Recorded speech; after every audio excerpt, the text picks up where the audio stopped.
comments are, if you have a tendency in a child, you know you're dealing with a heart-related issue.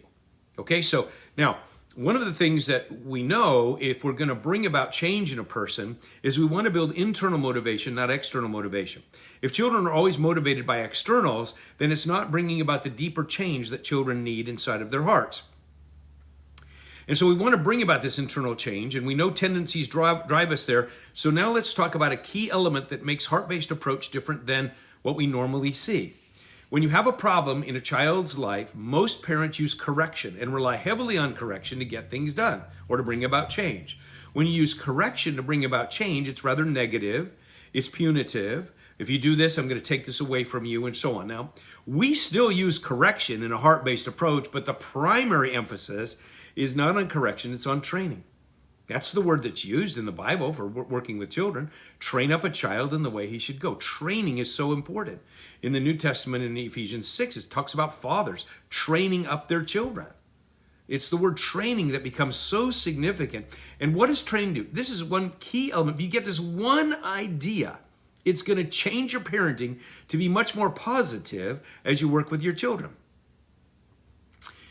If you work with correction, then you're saying to a child, stop it, cut it out. I can't believe you're doing this again. And you're focusing on the negative that they're doing. It's just negative.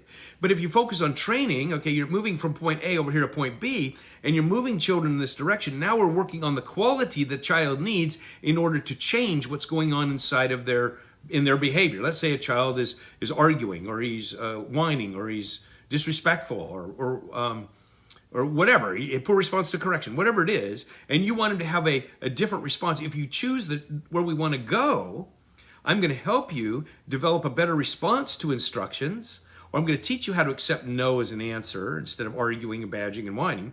Then now we're moving toward where we want to go. How do you accept no as an answer? How do you respond to that? I think it's just very important to grasp this idea of if we know where we're going, then we can develop training exercises. In fact, life becomes training as we're moving a child in that direction.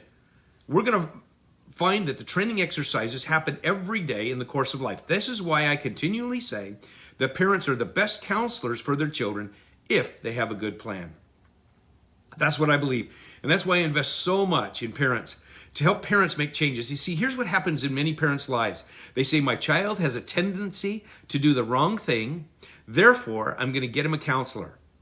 Now, counseling can be helpful for children. I think that most children learn better from their parents who are trained, and because it happens in the day-to-day. I don't think children learn as best by playing with sand or Legos or sitting on a couch talking to